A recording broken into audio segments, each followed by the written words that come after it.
sent in the mail. People sent all kinds of crazy hate mail. I've had people spit on my car. They've yelled at me in the street.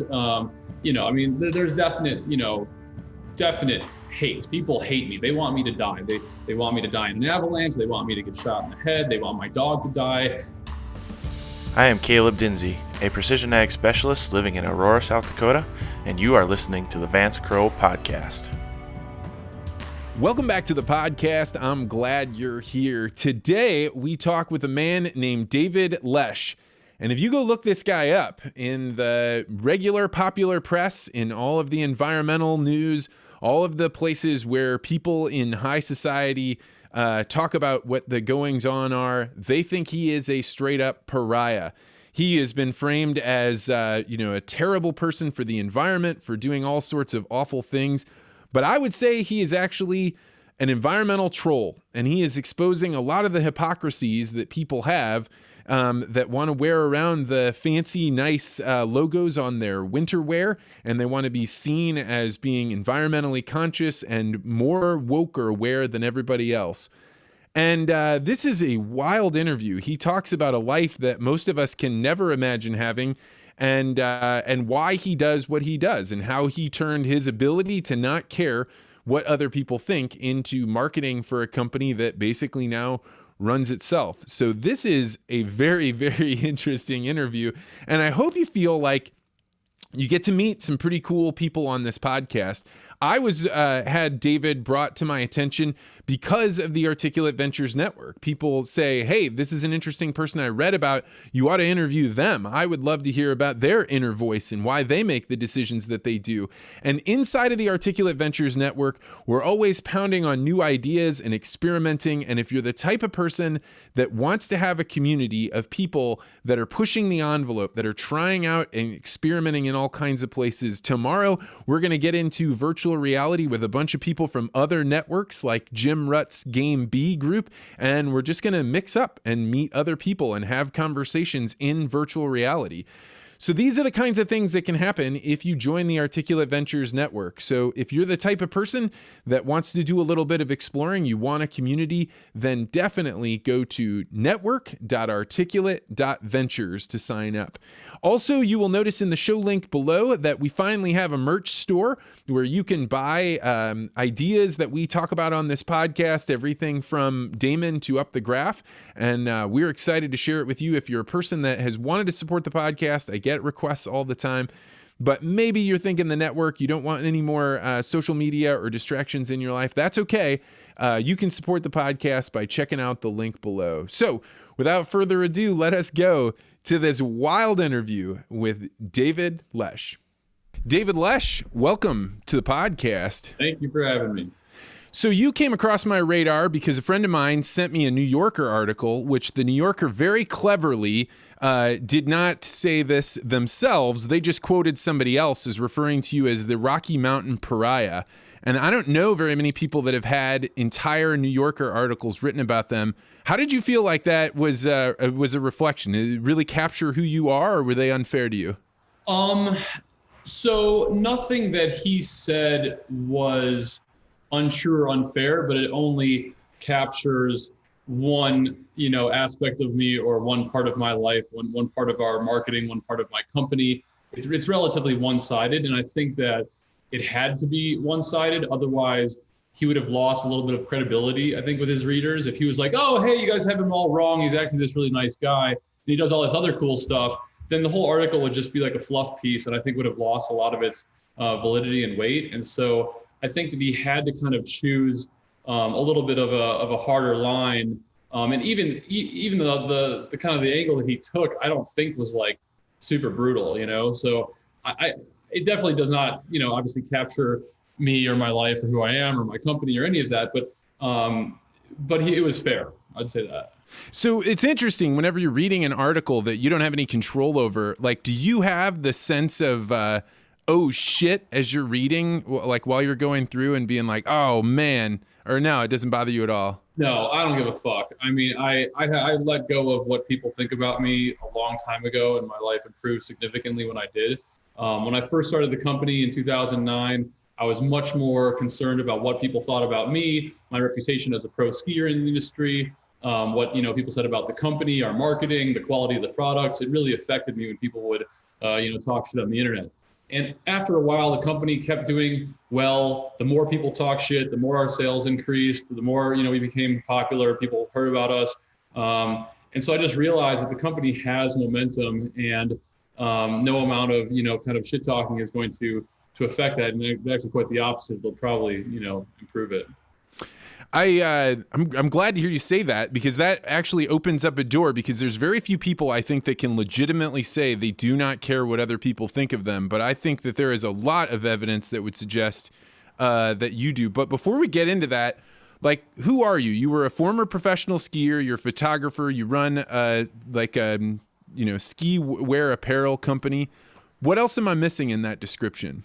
I mean, my life has been interesting. I was born in Chicago, grew up in India until I was 6. English was my third language.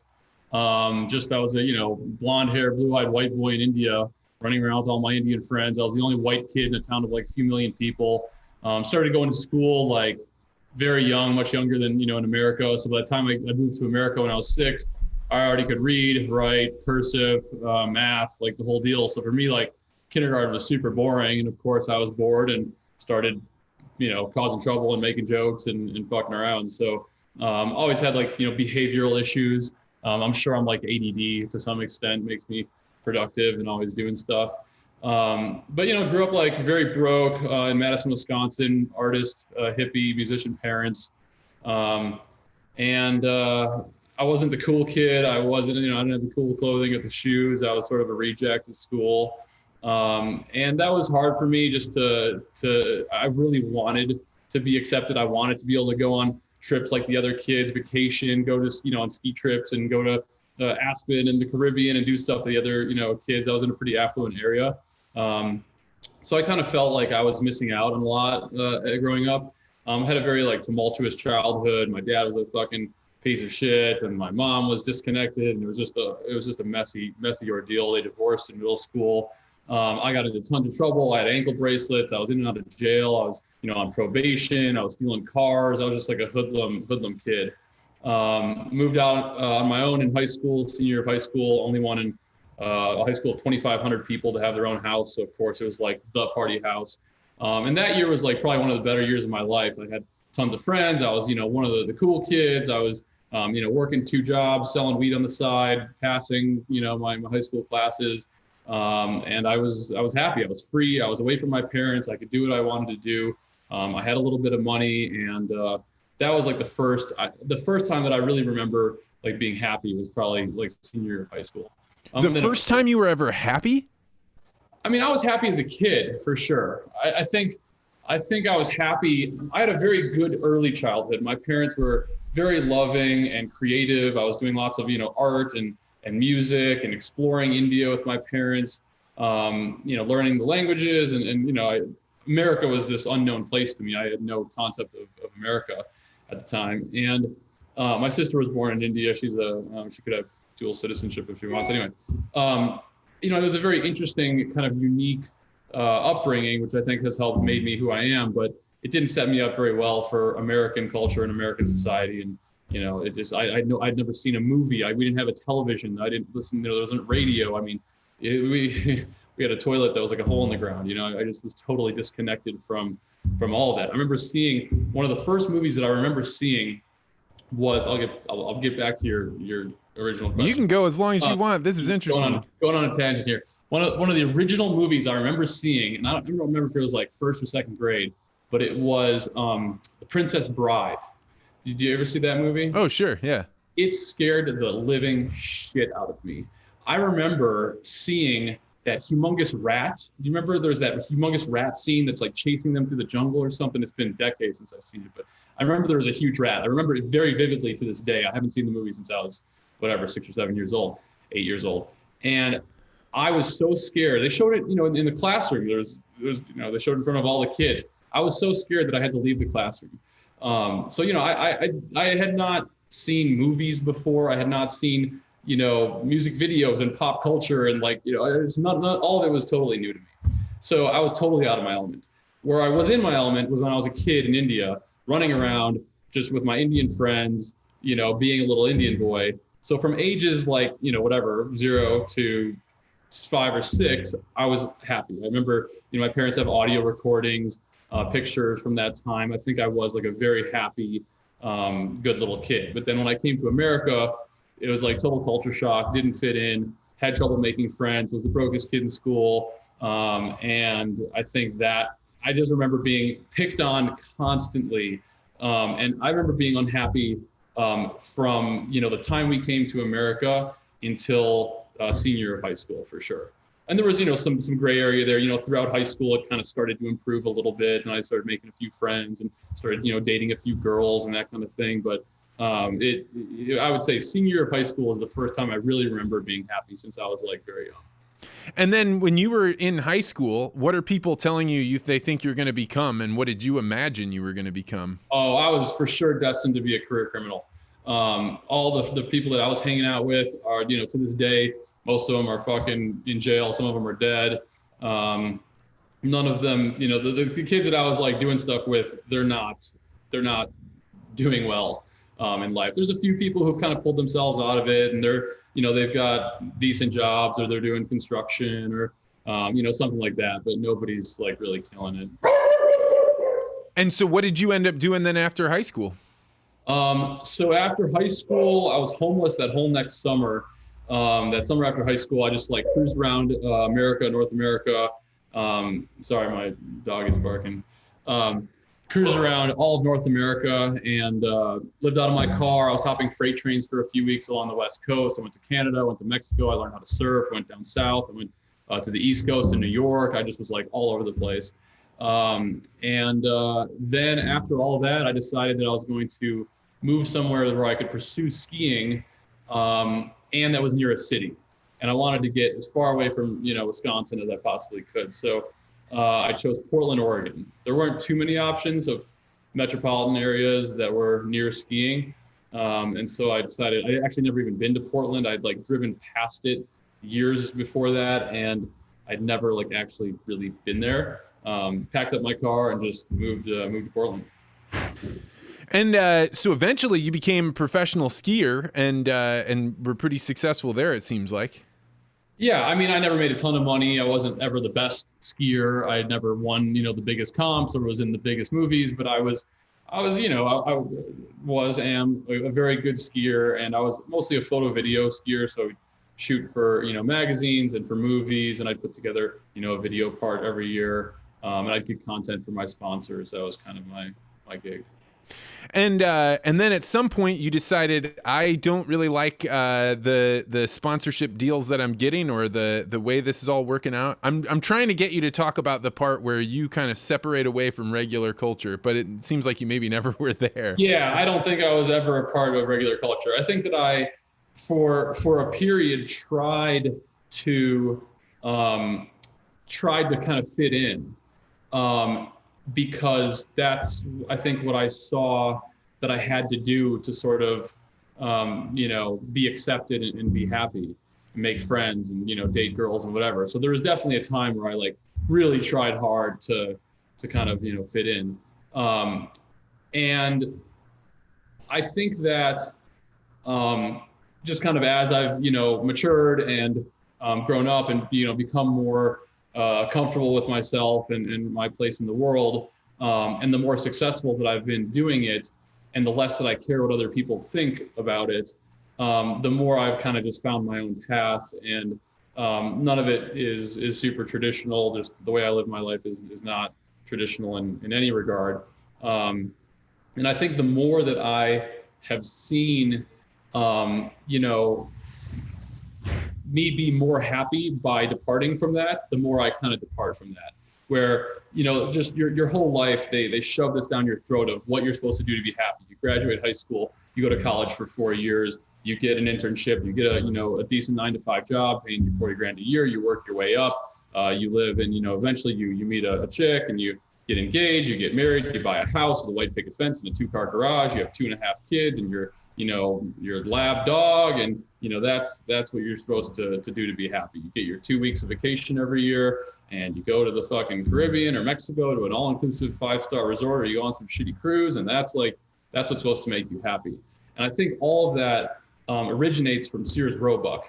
When the Sears Roebuck, catalog was in the 50s, 60s, all these World War II vets were coming back from war, and they had, their paycheck from the government and nothing really to do. So what did they do? Sears Roebuck started marketing to these people.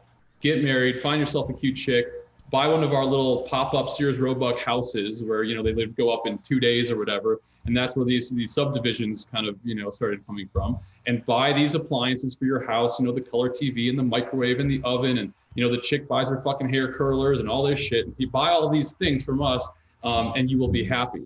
And so they sold, I think, an entire generation on what the definition of happiness is and how to achieve that. And that definitely still lingers to this day. I think it's a significant part of our culture, what you're supposed to do to be happy. And that is jammed down your fucking throat since you're 2 years old via television, internet, media, your teachers, your parents who, were of this generation, all this stuff is just sort of, passed down to you. And none of it necessarily is true. It's not, maybe some people are happy by that. And I think I do actually know some people who are happy by all of that. But a lot of people aren't. And there's not really another avenue that's presented to you besides that, hey, you could also maybe do this, or you can maybe do this. Maybe this will make you happy. Like, try this. It's no, you need to be monogamous. You need to have your 2 kids. You need to, work your 9-to-5 job and hopefully, work your way up at some point. It's all bullshit. There's a fascinating video. It's a documentary that was made in like the middle 1960s about Webster Grove, which is a town not very far from my house, maybe 15 minutes from my house. And it's fascinating because they go in and they talk to all these high school kids and they say, what is it that you want? Like, what do you dream of? And they're like, I spend all my money on my car. I want to live down the street from where I live right now. I want to have a 2-story house. And it's interesting. The reason that I find it so fascinating is you would never hear a high school kid say that now. Like, no high school kid that's living in the United States above the poverty line would say, I want to live down the street and I want X, Y, Z. And it reminds me of this. There's a philosopher named... I think that there are some people who would say that. I think that you and I and educated people, especially in cities, wouldn't say that. But if you were to actually talk to people in rural areas, I mean, maybe, I don't know how forthcoming they'd be in admitting that, but most of them are going to end up moving down the street from their parents, living in the same little town. And so whether or not that makes them happy, I don't know, but that is what they end up choosing to do. Yeah, I misspoke because I think there's an idea about anywhere people and somewhere people. So anywhere people, they have this idea that I want to go move to the city. I want to be a part of a cosmopolitan life. I'm able to make transactions. If I don't like where I'm at, I can go somewhere else. And there are somewhere people that say, hey, where I'm living isn't that great. It's not that scenic, but this is everyone that I know and everybody that I care about. But I think that our typical like popular culture in high school is very rare to find that. But fair enough. Sure, I think that it is for sure changing, And I mean, I haven't been in high school for 15 or 20 years, but I think I'm sure it is changing, but there's still some remnant of that, I think, that continues to exist in our culture. Yeah, and there's this guy named Renee Girard, who's a philosopher that says, one of the core problems of being a human being is that we don't actually know what we should want. And so what we do as human beings is just like a chimpanzee. We look to see what are the other chimpanzees looking at. We say, oh, that's the highest thing that they can go towards, so I'm going to want that too. But I'm struck by your situation because if you are able to like break away from this, then you have to be listening to some voice about what it is that is happiness or what it is that you want. What is that voice that you have that tells you which way to go then? I think some of it is innate. I think I was, just born who I am. I think also some of it comes from having hippie parents, free-thinking, non-traditional parents who never chased the money. They were just, broke their whole lives, and who always instilled a sense of it's better to do the things that you love than the things that make you money. And so that sort of mentality of just following your passion, I think is what led me to where I am, because originally, I just wanted to not be broke like my parents. That was my only real goal in life. And I had no connections. I had no real idea of how to get there. And so my only real successful, male role models in my life that were making money, and who were living kind of the life that I thought that I wanted to live, were my two uncles, my dad's brother and my mom's brother. My dad's brother is a cardiologist, lifetime of school and fucking kissing ass and studying and just, that whole deal, which was like totally not my path. There was like, I fucking hated school. I was like trying to, fight my way through 4 years of college over a period of like 8 or 10 years. I mean, it was just not the way that I wanted to learn things. So going to school for another however many years to be a doctor was just like out of the question. So that was like, okay, no. My mother's brother was a business consultant.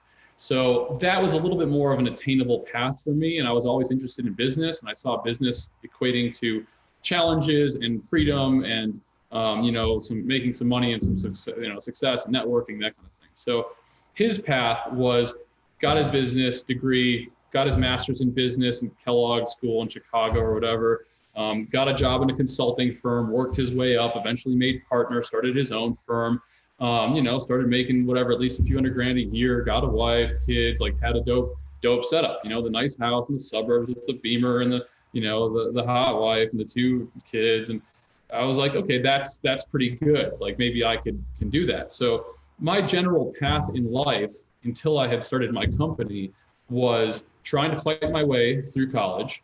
And then at the time, I wasn't accepted to the business school in Boulder. So I was technically an art major, business minor. They wouldn't let me to the business school because my grades weren't good enough or whatever. And so my plan was to graduate with an art degree and then maybe try to get like a master's in business at some point. In the meantime, I was following my dream in life, which was to be a pro skier. And I knew I was never going to make any money doing it, but it was like a dream come true. I was traveling around the world on somebody else's dime, going to all these incredible places, making really amazing friends. And, I was in great shape. I was skiing all over the world. I was pushing myself. I was learning things. It was great. I was also helping with marketing. I was taking photos. I was, shooting video, editing video. So I was able to kind of, express myself creatively while also, making a very shitty living. And so I think that me following my passion rather than the money is what led me to where I am. I was 18 or 19 at the time living in Oregon, and I remember a very, very clear choice. So I had interviewed for a bunch of 9-to-5 jobs. One of them was managing a warehouse. And this job, I remember they were going to pay me like, I don't know, $35,000 a year or something like that, 35 grand a year. And it was like, it was just stupid money. I had never made more than 12 or 15 grand a year in my entire life. This was just going to like change my entire, quality of life. But it would have been a 9-to-5 job. And I was wanting to ski, 5-6 days a week. So I would have tossed my ski career in the trash. There's no way I was going to be able to ski on weekends, Saturdays and Sundays, and fight the traffic driving up the hood to try to be a pro sponsored skier. You got to quit banging the table, dude. The microphone. Shit. I'm sorry. Keep going. This is great. And so I just kind of like, I had a choice to make, and it was either, make all this incredible money, 35 grand a year, or to continue working my odd part-time jobs. I was a mechanic. I was working in a ski shop. I was a part-time security guard at one point. And just, continue kind of like being a bum. I was driving weed back from Oregon, Wisconsin. I'd drive like once a month, 5-10 pounds of weed back. So I was making some money doing that.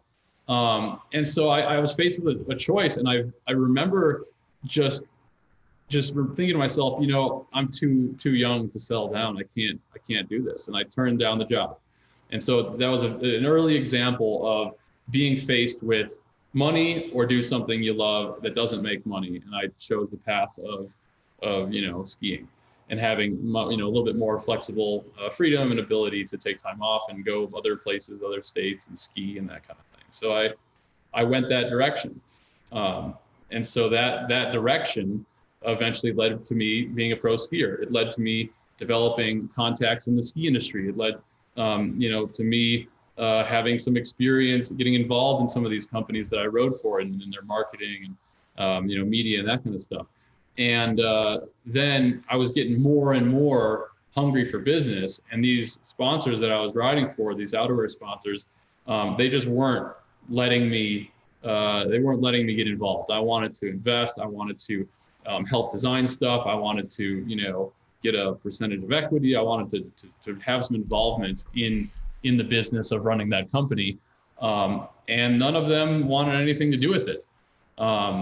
And it really is amazing to me because I think back on it and, I was a smart little fucking kid and I was super motivated. I had time. I had ideas that ended up making me a lot of money. And I just wonder what would have happened if one of them had been like, okay, like, let's give it a go. Because I may have gone down another path, like, working for some other company or giving some minor bullshit.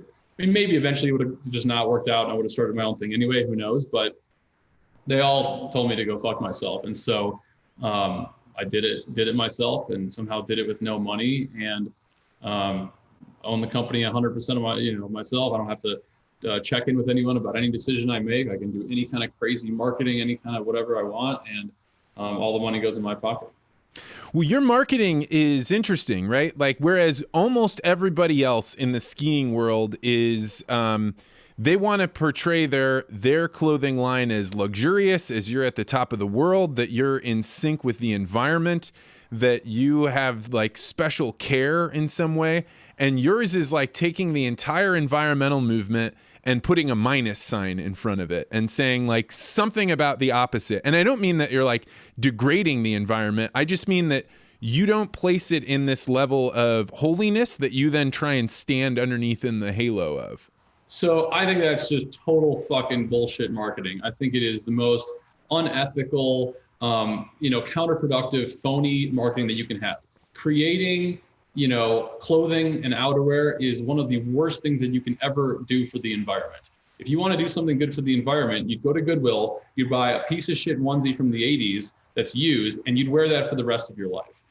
Buying clothing of any kind is just awful for the environment, especially when you are looking at like petroleum-based outerwear and all these coatings and fabrics, and it's just, plastic zippers and all this stuff. It is not good for the environment. And these companies that, paint this picture that, they're this magical company and, it's nonsense. There are companies that I think do try to source, more bamboo fabrics and more recyclable, this, that, and the other. And there are companies out there, but at the end of the day, I mean, it's clothing. You're just disposable. You're going through it. You're destroying it. You're remaking it. You're buying new shit every year or whatever it is. It's not good for the environment. So when you put that forward as an idea, like to the marketplace, how did they respond to you?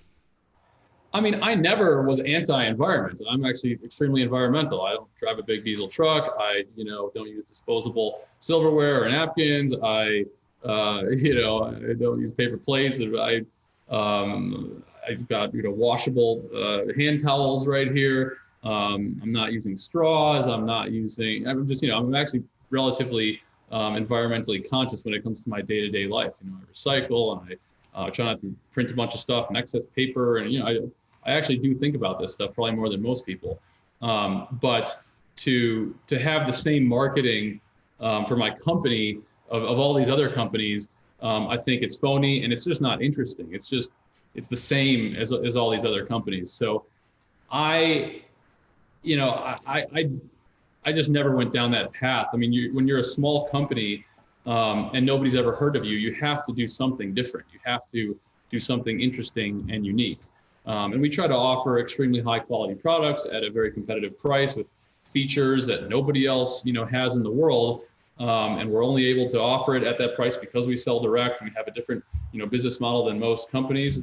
But at the end of the day, you have to do something that sets you apart. And so, I've kind of been a crazy guy my whole life. I'm always doing crazy extreme stuff. So I got friends who are, doing equally crazy stuff. And so I figured, why not just video the stuff that we kind of do on a day-to-day basis anyway, and put it out there? And that's what we did. And our first real provocative marketing were the Friday videos, last Friday, this Friday, next Friday, and the apology video. And nobody had ever made a video like that in the ski industry. It just wasn't, it had never been done. I mean, I think part of it is nobody had the balls to do it, but also the people at these companies, they weren't out there living that lifestyle. They're sitting in an office somewhere, doing emails and running their business, 12 hours a day. They weren't out there living that life. And so I thought that there was something marketable about kind of promoting and marketing that lifestyle. And I was young. I was 23 when I started the company, turned 24 that summer, and we were partying. We were doing drugs. We were, going all over the world. I was, getting my pilot's license, buying airplanes and going to, the Bahamas and renting houses and boats and doing, we were living life to the fullest. And so I figured that there was something marketable about that lifestyle. When you say that the people that were making the marketing decisions were really far away, I actually have this hypothesis that the world is actually run largely by college party girls that got done with partying in college and then took the safe job. And the only person that a chief executive or a marketing person knows that seems young and cool is this person that partied for a little while, and now all they do is they're on Instagram and they're telling you what's going on in their safe bubble. And so if you go to a corporation of any kind, no matter how much they want to change or how much they want to be connected, the farthest that they can see is as far as the girl that got a communications degree and partied her way through school. Yeah, for sure. Yeah, it's all just the same boring crap. It's just not interesting. So your Friday videos would never make muster past any normal corporation. I could try and describe them, but I would probably... I mean, can you imagine if they had a board meeting, with 10 people and they sat down, all right, I got this idea, Jim. All right, my idea is we're going to have these naked girls with their tits out. We're going to be pouring milk on them with their bouncing boobs in slow motion. And then we're going to have some explosions with machine gun. We're going to flip a car and jump out of an airplane and then tow somebody on a snowmobile. And then we're going to go to a lake and there's going to be more tits out at the lake. And don't forget the gun shooting. We're going to shoot guns out the window too. Yeah, we're going to shoot guns out of the window. And, that would not make it very far in a board meeting. They just be like, oh my God.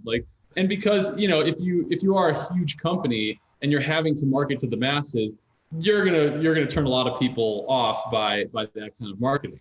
When you're a small company, you're not accessing that big part of the market. They don't know who you are. They're not seeing anything. So if you come out with some crazy shit and you get a bunch of people talking about it, well, yeah, there's going to be a bunch of people who aren't super stoked on it, but they're talking about it to their whole circle of friends. They're posting it to their social media. And out of their 3,000 followers on Instagram or Facebook, maybe half of them like it and think it's funny and half of them don't like it. The ones who don't like it don't have to buy it. The ones who do like it, some of them buy it. So it's sort of, you do create some people who aren't stoked on it, but those people talking about it eventually ends up helping you in the long run. Yeah, I mean, it struck me as kind of the Marilyn Manson strategy, right? Where there was a group of people that were never going to be around in regular upper middle class high school society, and a guy came along and said, hey, I've got a different way for you, and we're just not going to have anything to do with that culture. Yeah. And the people wanted it, right? Because it was an answer to a problem that they had that regular corporate America wasn't answering. Yeah, for sure. I think I've always been just kind of out there in counterculture, and so it'd be hard for I run the company, I make marketing decisions. It'd be hard for me to have different marketing. I could try to kind of fake it, but it just wouldn't be right. It wouldn't seem genuine. But it's funny because while I was watching that for the first time and having a great time, like I don't think I've ever watched as many marketing videos as I watched of yours. It struck me that it wasn't unlike I had a commercial sex worker on named Ayala Girl, and I remember asking her the question, like, the first time you get on camera and you're doing your cam girl thing, there's no going back to the moment before that, right? Like you've pulled the trigger. There's no putting the bullet back in there. Yeah. Did you have a hesitation there of like, I'm going to pull this trigger? No, I never had any hesitation. And I didn't really, I didn't think much of it. We were just videoing the shit that we were doing. And we were so used to doing it that it didn't strike me as really that crazy, honestly. Because that's just I've been doing that for decades. I've been, just doing stupid hoodlum shit and stupid stunts in my whole life. It didn't really occur to me. And when the backlash from that first last Friday video happened, I was like very surprised. I got lost. What was the backlash? What happened? Oh, I mean, it was crazy. There were people calling in from all over the world. I got pulled over 5 times in 3 days. They were trying to press all kinds of federal charges on me. I got fired from my coaching job. I got banned from the resorts. I was not allowed on campus. I got tons of hate mail, and I was like, whoa, I was totally taken back by it. Like I had no idea that it was going to be like that kind of a backlash. I just thought some kids would be like, oh yeah, like that's tight. You guys are, killing it. Like I didn't think that it was going to have this reaction. And so when it did have that reaction, I remember like being faced with a choice, and I was faced with a very clear choice actually. And the choice was I was employed. I've been coaching the CU freestyle ski team for like over a decade. And they said, I can save your coaching job, but this video has to come down like today. And I remember being like, okay, so like, this is not going well. There's a lot of people, angry about this video, but there's also a lot of people that aren't.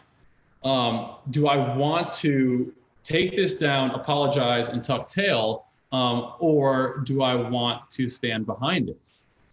And I don't think it took me more than 2 seconds to think about it. And I said, that's fine. You can fire me from the coaching job if you want. The video's not coming down. And so I said, you guys can fuck yourself. If you don't like the video, don't buy my shit. I don't care. And to kind of drive that point home, I made the apology video, which of course didn't apologize for anything and was a spoof on the, LeBron James Nike commercial. And so I just decided to kind of stand my ground. And then, whatever, the next year or 2 years later, we came out with this Friday, and we just went like times 10. Instead of, me waking up in bed with 2 naked chicks, I'm waking up under a pile of naked girls, and like, we're doing drugs and we're fucking, skydiving, and like just everything was like times 10. And so I think at some point I just kind of realized that I realized that it's better to just own it. If you the whole like kind of cancel culture, if people sense any kind of weakness, it's like, wolves descending upon you. And so I think you just have to stay strong, and people realize that they're just not going to get very far. They're not going to hurt my feelings. I'm not going to, cry about it. I'm not going to take down the video. I'm not going to apologize. It's not going to have the effect that they want it to have. So I take their power away from them. Their cancel culture power. So I think that was around the time when I realized that, just do stuff, be smart about it, stand behind it, and hopefully, it gets people talking. It's funny. I think that the role that you play in culture probably is archetypal in some way, because if you're watching cancel culture go on, you figure like, who will stand up to this? How will this stop? And I found myself after watching your videos, I get on Twitter and I'm like, I'm going to go poke some people like that are causing problems. Like you're telling me I really, really dislike mask mandates. And for whatever reason, me saying that brings people out of the woodwork to come after me to be like, you have to change your opinion. But they say it in the most like egregious, you're awful, you're killing grandmother, blah, blah, blah. And like, you get to a point where you're saying like, the only way that I can respond to you is to somehow like bring myself down to your level. And so you're doing something that's really different. You're very forward leaning in that way, where you're not waiting to get down to somebody's level. You're just playing the game in a different way. Yeah, I think that, I don't want to get into a whole thing on politics, but I think that is why Trump won the first time, is because he was much more unapologetic about who he was, take it or leave it kind of a thing. And I think, where things have gone with how PC you have to be and how you have to tiptoe around everything, and there's only certain words you can use, and it's just gone way too far. And I think that's why Trump originally was elected, because he was just, not a politician. He was not trying to, say and do exactly the right things. He was just being himself, and was relatively unapologetic about it. I'm not looking to get elected, so I can be, even more unapologetic about whatever it is that I do. So the strategy that you're using works unless the wave crashes all the way over and cancel culture gets, all the power. Are you worried about that? No, not at all. The more, the more the whole COVID thing is, I think, also kind of uncovered, two very different groups of people with the mask and no mask thing, and just the whole deal. And I think that there will always be free thinking people that refuse to, sort of like get in line and do what they're supposed to do, what the media is telling them to do, what, the politicians or whoever it is, whatever they're telling them, they have a little bit of a mind of their own and they think for themselves. And there's also just people out there who don't care. I'm not out there, clubbing baby seals to death and, smothering children. Like, my marketing is like making funny videos where we don't really take ourselves seriously, and like standing on a fucking log in a protected lake that was photoshopped, and pooping in a lake that was photoshopped. I'm not out there like killing people. It's like all relatively, minor stuff. So your marketing requires that you be comfortable with people literally hating you, or as close to hating as they can of a person they don't know. I have people, protesting in front of my warehouse. People send me chocolate dicks in the mail. I got poop sent in the mail. People send all kinds of crazy hate mail. I've had people spit on my car. They've yelled at me in the street. There's definite hate. People hate me. They want me to die. They want me to die in an avalanche. They want me to get shot in the head. They want my dog to die. They want me to die. What I've realized is, yes, I've taken it to, definitely another level, but people are going to hate you no matter what. The more successful you are, the more well-known you are, the more fun you have in your life, and other people, see that as you throwing that in their faces. They're miserable in their parents' basement. They haven't gotten laid in 3 months or 3 years. They're broke, and you're out there living this amazing life, doing all these things that they only wish that they could do. A lot of them are gonna hate you. It's people who are secure and happy in their lives who don't care about this shit. They're like, oh, this is cool. So I think it just depends on a person's perspective, but no matter what, there's gonna be people that hate you. And so I just had to get comfortable with that, probably about when I started the company, it was probably 11, 12 years ago. I started having to get comfortable with the fact that people are not going to like me. And the better that I do and the more that I succeed, the more of those people there will be out there. I think you create more people that are like that, because I think that people just need to see how it's done, and then it empowers them in some way. When I was reading about you, and you were talking about from 0 to 6, you lived in India, you were with hippie parents. It makes me think like you were probably not around the kind of religious mimetic Christian culture that happens in the U.S. that I think a lot of people, at least the Anywhere people, they grew up as like a Christian family, or at least the last remnants of it. And then when they got older, they didn't have that. And so they turned that religion into environmentalism. Are you partly inoculated from that because you didn't have the Christian tradition that you were throwing off? I mean, I don't know if that's true or not. I think that that's a bit of a stretch. I think that saying that religious people turned that, that energy into environmentalism is I don't know if that's true or not. I feel like that's a bit of a, a bit of a stretch, and maybe sometimes it's true, maybe not. But I definitely was not, I've never been to church. I've never, my parents were, I'm technically half Jewish, but I've never been to, a temple or anything. I grew up celebrating Jewish holidays, but was definitely not religious in any real sense.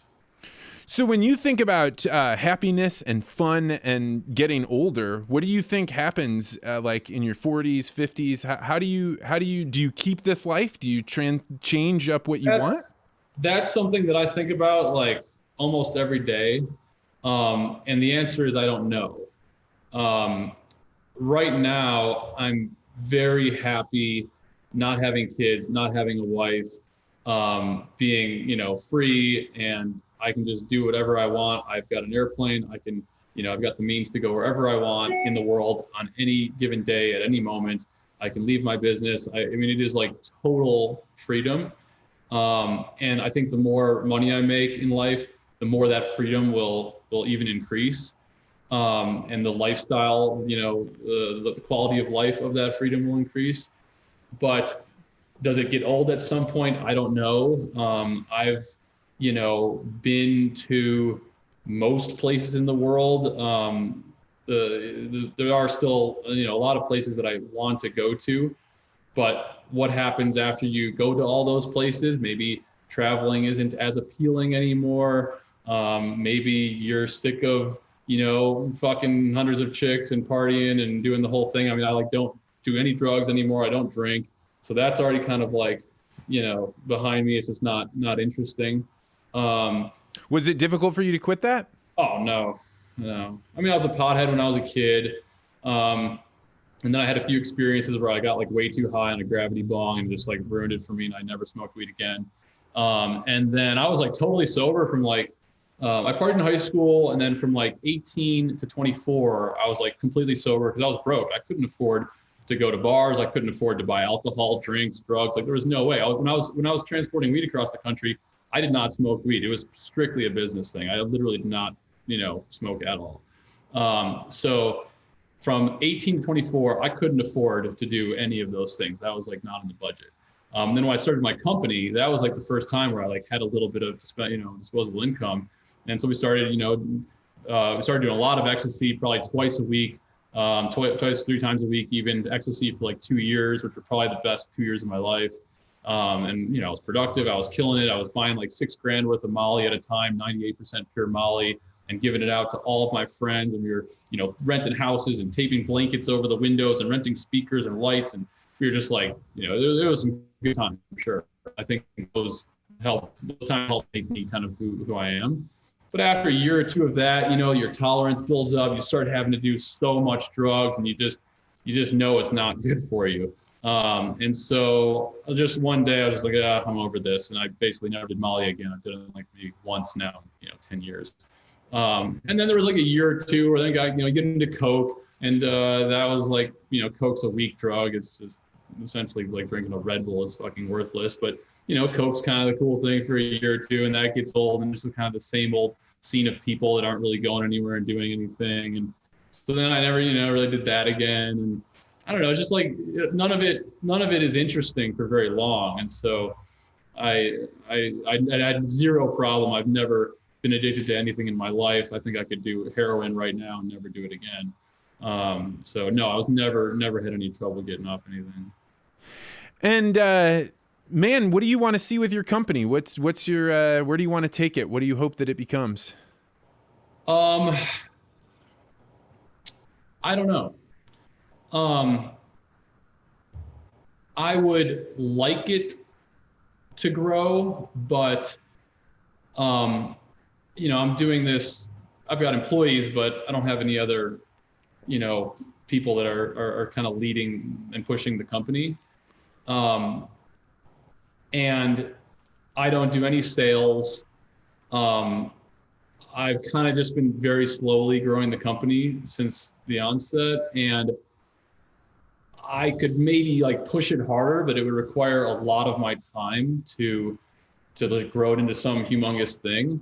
And I think I would lose out on a lot of good years of my life doing that. So I've got now, a very well-oiled, efficient machine. We make money, we do well. It doesn't take any huge amount of my time. And so it's, here's an example of kind of choosing lifestyle and passion over money. I'm sure there's a lot of things, and not just with the Virtika business. I've got other side hustles that I have. I could push, any number of those a lot harder, and could have been pushing those a lot harder for many years. And, I've got a very good quality of life. I'm very appreciative for what I have, and I've worked hard for it. Is it worth being one of these people that just works, 8 or 12 hours a day, 5-6 days a week, and doesn't get to enjoy your life? Like, I started the company in my early 20s. I'm in my mid 30s now. And, these are like the best years of your life. You're going to spend them sitting in a dark office with no windows and doing emails and calls, or you're going to get out there and do some stuff in the world. So I want the company to keep growing, but I'm not willing to, to really do much more than I'm doing now to get it there. So if there was somebody else who came along who had some magical, huge distribution deal, I would consider, giving them some equity or whatever. If there was somebody out there that was a good fit that could, have some magic solution to just explode the company that wouldn't require, much or any of my time, I'd consider it. But where it's at now is fine. I'm happy with it. So earlier you had talked about like happiness and, like what you were doing. When you describe happiness, what is that to you? What does that mean? It's taken me a long time to kind of learn what that is for me. And I've really only figured it out fully, I would say in the last probably year or two.